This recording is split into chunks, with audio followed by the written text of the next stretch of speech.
Hey everybody, it's Ron from Pick Dawgz, and this is Ron's Rundown. We're going to go over the MLB games scheduled for Saturday, June 18th, 2022. Now, if you like what you see, make sure to give this video a big thumbs up and subscribe to our channel. And don't forget to put your baseball picks in the comment section below. Now, if you're looking for my best bets, you can find those at the Premium Picks tab at Pickdawgz.com. I'm running a daily $15 MLB best bet, so check it out at Pickdawgz Premium. Alrighty, here we go. Here are the games for Saturday, June 18th. First up, we see the Atlanta Braves taking on the Chicago Cubs. We're going to see Kyle Wright and Justin Steele on the mound for this contest. Now, Kyle Wright has been dazzling all season long, 7-3 with a 2.57 ERA. I wasn't really impressed with his last start against the Pittsburgh Pirates. He did give up 3 earned runs, a home run in that one, but his strikeout stuff was pretty good. And even without his best stuff in that game, Braves were still able to win and cover the run line in that ball game. Then in Wright's last 5 starts, the Braves have been able to win 4 of those games. A couple run line covers thrown in there as well. And the Braves crush left-handed pitching, which is exactly what they're going to see in Justin Steele here. Number 2 in the league is Atlanta in team OPS against lefties, and then number 1 in baseball in isolated power against left-handed pitching. So I just think Atlanta's too good here. I like their matchup against Steele. I could see the Cubs scoring a few runs on Wright as well, but when it's all said and done, I like the Braves to win this ball game in the end. So give me the Atlanta Braves on the money line. Next up, we see the Toronto Blue Jays hosting the New York Yankees. Jameson Taillon and Alek Manoah are your starters for this one. Now, if the Blue Jays want to compete in this AL East division race, they have to win games like these. They are favorites in this one for a reason. Alek Manoah and Jameson Taillon, I think Manoah is the ace of this Blue Jays rotation, while Taillon, I believe, is the weakest link of the Yankee rotation. Taillon is pitching well overall this season. ERA sub 3 right now at 2.93 and a nice 7-1 record. But let's look at his last 2 starts against the Twins and the Cubs.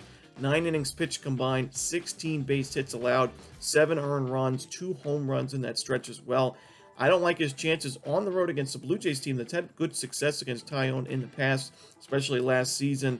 And the Blue Jays, although they are crushing lefties a lot more than righties, they're still doing fine against right-handed pitching this season. Top 10 in baseball in both team OPS and isolated power against right-handed pitching. I like their chances to get to Taillon more than the Yankees to get to Manoah. I'm going to take the Toronto Blue Jays here on the money line. Next up, we see the San Francisco Giants taking on the Pittsburgh Pirates. We're going to see Alex Wood and Jose Quintana as your projected starters, but we could see a pitching change as the official line is not out for this game quite yet. If these are the starters here, I do like the San Francisco Giants on the money line. I'd also probably sprinkle a little bit on the run line as well.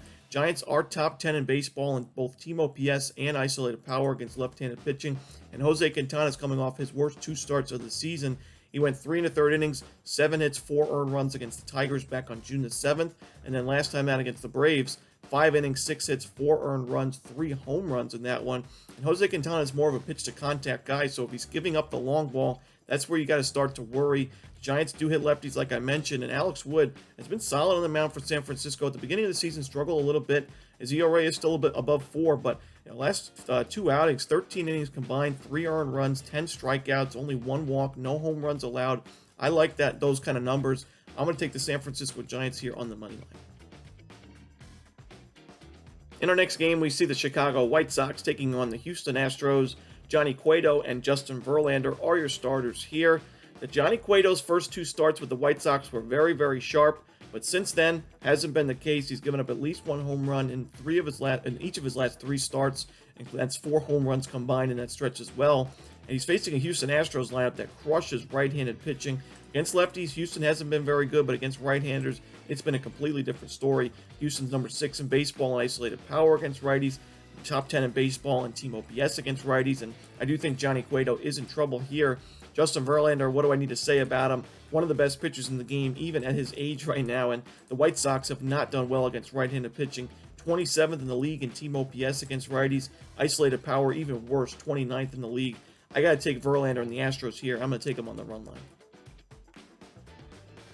In our next game, we see the Kansas City Royals taking on the Oakland Athletics. Brad Keller and Cole Irvin are your starters for now, but we don't see an official lineup for this game quite yet, so we could see a pitching change. Now, I don't know about you, but I would not want to back Brad Keller right now. Since May 10th, since all of his starts since May 10th, he's given up at least 3 earned runs. plenty of starts where he's given up 4 or more in that stretch also, including his last one against the Orioles. He only pitched an inning and 2/3. He gave up 5 earned runs, 3 homers, 7 base hits total. I think he struggles here against the Oakland A's, but on the other side, I don't really back Cole Irvin too often either. He's coming off a rough start against the Cleveland Guardians, a lineup that doesn't even hit lefties very well. But Cole Irvin gave up 5 total runs, 4 of those were earned, and only 5 2/3 innings against Cleveland. So I'm not sure if I can trust either starting pitcher right now. We know both of these bullpens aren't very good either. Both of the lineups aren't great, but I do think we're going to see more scoring in this particular game than these two teams usually see. I'm going to lean towards the over and the Oakland A's, but certainly not my favorite game on the board. In our next game, we see the Tampa Bay Rays taking on the Baltimore Orioles. Jeffrey Springs and Kyle Bradish are your starters here. Now, Jeffrey Springs is pitching really well this year for Tampa Bay. They've had some injuries in that rotation. Guys are starting to come off the injured list, but still, they're missing a few key pieces in that rotation, and Springs has been the guy to step up his game. His last 2 outings, 11 1/3 innings, no earned runs allowed, 10 strikeouts in that stretch. He's not a guy that's going to go pitch too deep into ball games, but in his last 5 outings, he's got at least 5 innings. That's really helped this Rays team. And we know the Rays bullpen is very strong, but for a guy like Springs to be able to get you 5 innings, it really helps Kevin Cash's team. And on the other side, Kyle Bradish, not a guy I can back in this spot. His ERA is above 6.5 at 6.86 right now, coming off a really bad start against the Blue Jays. 4 1/3, 9 hits, 5 earned runs. And I know starting pitching isn't everything, but when it comes to these bullpens, I trust the Rays bullpen a lot more. I also trust their lineup a little more as well. Give me the Tampa Bay Rays here on the money line. In our next game, we see the Miami Marlins taking on the New York Mets. Braxton, Garrett, and Taiwan Walker are your starters for this one. Now, Braxton Garrett really struggled in his season debut against the Giants, but last time out, he was super sharp against the Houston Astros.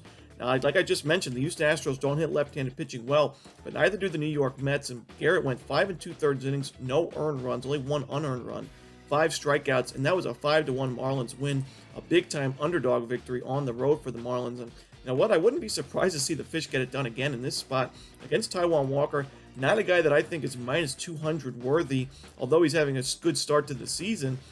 And you look at the team OPS numbers against right-handed pitching. You look at the teams in the top 5, Yankees, Dodgers, even the Mets, and the Twins. It's 4 teams that have slugfest lineups. And the number 5, the little old Miami Marlins. Number 5 in baseball in team OPS against righties. They've done a really good job against right-handed pitching. They've done dreadful against lefties, but they're facing a righty in this spot in Taiwan Walker. I think there's some value on the underdog because of that, especially with this crazy price. I know the Mets have been good this season, but I would not want to lay this kind of price with Taiwan Walker on the mound. Give me the Marlins on the run line, getting 1.5 runs. Next up, we see the Milwaukee Brewers taking on the Cincinnati Reds. Jason Alexander and Graham Ashcraft are your starters for this one. Now, I don't know about you, but I don't think that going into this season, if you would have told me that this would be a pitching matchup we would see in 2022, I would have believed you. Now, these are 2 pitchers that we really didn't know much about going into the season. I could say that myself as well. I didn't really hear much about these guys going into 2022. Ashcraft is more of a prospect, but Alexander, more of a veteran piece that's been in the minor leagues for quite a while. And I do think the Reds have an advantage here. I like Ashcraft's upside in this spot. He's had 3 starts at Great American Ballpark. He's pitched lights out baseball. 0.47 ERA with a 3-0 record in those 3 outings. He's gone at least 6 innings in all 3 of those outings as well. While on the other side, Jason Alexander, 6 strikeouts in 16 2/3 innings. That's not going to get it done in my opinion. He has a 2.16 ERA, but a 1.74 whip. So he's putting a ton of runners on base, at least 7 base hits in each of his first 3 outings, and 3 walks in 2 of those 3, the other outing, and 2 walks allowed to the Phillies. So he's putting a lot of runners on base, and I think that's going to come back to bite you at a hitter-friendly ballpark like Great American Ballpark. I'm going to take the Cincinnati Reds here on the money line. The Brewers just haven't been playing really good baseball lately. Next up, we see the Detroit Tigers hosting the Texas Rangers. Taylor Hearn and Ronnie Garcia are your starters for this one. Now, this is not my favorite game on the board, as I just don't think there's a lot of betting value, but I do lean towards the Rangers here on the money line. I just think they're the better team overall. They've got an above 500 record on the road at the time of me recording this, and they've had a lot better offensive numbers. Ronnie Garcia has had issues with the home run ball this year, giving up at least 1 home run in each of his last 5 starts. He struggled mightily in his last outing against the Chicago White Sox, 4 innings, 4 earned runs, a home run in that one. and that's a White Sox lineup that doesn't even hit righties very well. So I do think he struggles here. Taylor Hearn, not my favorite option on the mound. He's got an ERA above 5, but the Detroit Tigers offense has just not been good at all this season. And to me, you got to score runs to win, like I said in yesterday's video. I'm going to take the Texas Rangers here on the money line. Next up, we see a doubleheader between the Los Angeles Angels and the Seattle Mariners. Patrick Sandoval and Chris Flexen are your starters for Game 1. And I do like the Angels in Game 1 of this series. Now, Patrick Sandoval, 2.83 ERA this season. He's pitching really well for the Halos. He's been one of the lone starters that's done a really good job from start to finish, or from start to the middle of the season for Los Angeles. He's been a guy that struggled last year and so far in his major league career, but this year taking the next step, kind of like a guy like Kyle Wright. And the Mariners haven't really hit left-handed pitching very well. 21st in the league in team OPS against lefties. Isolated power number is a little bit better, but I cannot back Chris Flexen in this spot. 4.3 ERA, but I think he has even more room for regression. Doesn't strike out many batters at all. 47 Ks in 67 innings, and he puts a lot of runners on base. So if you're a pitch-to-contact guy, giving up a ton of base hits and walks, I do think you're going to struggle in the end, and he's given up at least 5 base hits in each of his last 5 starts. The walks are starting to pile up for him as well in Chris Flexen. So I'm going to take the Angels here on a lean in Game 1. And in Game 2, unfortunately, we don't have a starting pitching matchup announced. So I'm going to have to Ruffalo this one. I'll have to take a pass in Game 2. So the Angels on the money line in Game 1. I'm passing Game 2. Next up, we see the Philadelphia Phillies taking on the Washington Nationals. Aaron Nola and Josiah Gray are your starters for this one. Now, I think the Washington Nationals bats struggle quite a bit in this spot. I think Aaron Nola, even though he has a 3.42 ERA, which is not one of the lowest, it's ranked 38th in the league right now, I still think he's one of the better pitchers in the National League this season. He's tied for 4th in WHIP at .88, tied for 4th in strikeouts with 91 Ks in 81 2/3 innings. He hasn't given up a walk in each of his last 4 starts, only 1 home run allowed combined in each of his last 4 starts as well.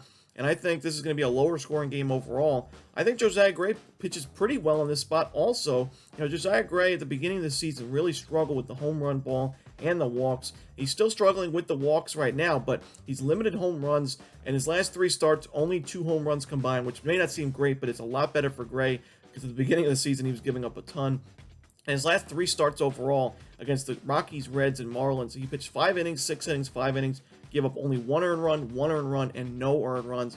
And I've mentioned the Marlins hit right-handed pitching really, really well, so for him to shut out the Marlins through 5 innings with 6 strikeouts, pretty impressive. I'm going to take the under here. I'm going to lean towards the Phillies, as I do think the Nationals bullpen is in a really bad spot, but I'm going to lean towards the under as well in this game. Next up, we see the Cleveland Guardians taking on the Los Angeles Dodgers. Julio Urias for the Dodgers, Cal Quantro for the Guardians. Now, I think this is a good spot that the Guardians could compete in. I know they don't hit left-handed pitching very well, so that's kind of holding me back from taking them in this spot. Overall, I just think this is going to be a low-scoring game that either team has a chance to win in the end, or in the late innings, I should say. Cal Quantro, he's not really my type of pitcher, as he's more of a pitch-to-contact guy, but he's been able to keep the ball in the yard most of the season. He's only allowed 6 home runs in 66 2/3 innings this year. The strikeout numbers are picking up a little bit for him as well. He doesn't give up a ton of walks, not a lot of base hits either. A 1.19 WHIP is 36th in baseball, so pretty solid numbers there. And Julio Urias, he's been really strong as well. Like I mentioned, the Guardians don't hit lefties very well at all this season. And Urias, last outing, 6 innings, 2 earned runs, but 10 strikeouts against the Giants. That's a lineup that crushes lefties. So I do think that Urias will have a strong start here as well. So give me the under in the Guardians-Dodgers. I lean towards the Guardians on the run line, getting 1.5 runs. Next up, we see the St. Louis Cardinals taking on the Boston Red Sox. We're going to see Dakota Hudson and Cutter Crawford as your starters in this one. Gotta love Cutter Crawford's name. It's perfect for a baseball player, let alone a pitcher for the Red Sox. And I like the Red Sox and Crawford in this spot on the money line. The wind is going to be blowing out heavily to right field, it looks like, for this game. And that's going to help the hitters overall. And I think it's going to hurt Dakota Hudson, who's coming off his worst start of the season. 7 innings, 9 hits, 6 earned runs in his last start against the Reds. I told you the regression was coming for Hudson. I kind of started to believe it wasn't going to happen after his first, couple months of the season. He's been really good for St. Louis, but finally we got him. He gave up 9 hits, 6 earned runs. I think he struggles again. Boston's lineup has been really good against right-handed pitching this season, in terms of team OPS and isolated power. The Red Sox are near the top 15 in both of those categories. And St. Louis hasn't hit righties nearly as well as they've hit lefties, and they're facing a righty here in Crawford who has not pitched well as in the relief spot, but as a starter, he's done a pretty good job. His first start against the Mariners last time out, 5 innings, 1 hit, 7 strikeouts, no earned runs against Seattle. That was a 2-0 Red Sox win. I'm going to take the Boston Red Sox here as the home team on the money line.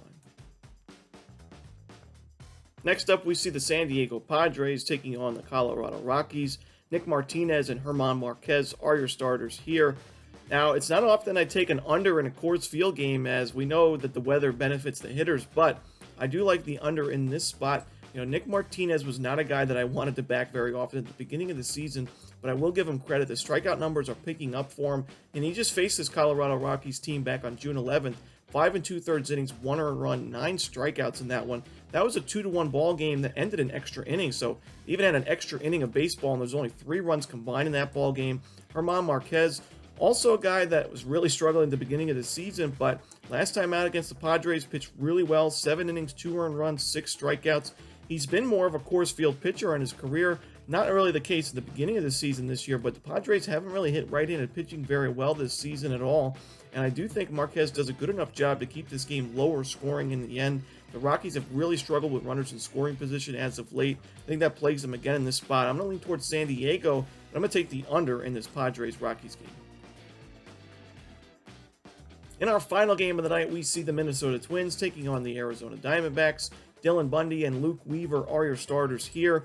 Now, the Diamondbacks are favorites in this game. They actually opened up as the underdog, and now they are favorites at -115. And I do think it makes sense because Dylan Bundy is an auto fade for me right now. A 5.87 ERA this season. He had an ERA below 4, I believe, for the most of the season until the last 3 starts, where he went 6 innings against the Tigers, 4 earned runs, a home run. 2 1/3 against the Blue Jays, 5 earned runs, 2 home runs. And then 4 innings on June 9th against the Yankees, 5 hits, 4 earned runs, 2 homers. He is not pitching well at all. The strikeout numbers have dropped completely, and I think he's in trouble here against the Diamondbacks lineup that, sure, isn't the best in terms of the run scoring department, but is very, very powerful against right-handed pitching. In fact, in the top 5 in isolated power against righties this season. I think they find 2 or more home runs on Bundy. I think it's enough to get the win in this spot. Give me the Arizona on the money line. And that's it. Those are the games for Saturday, June 18th.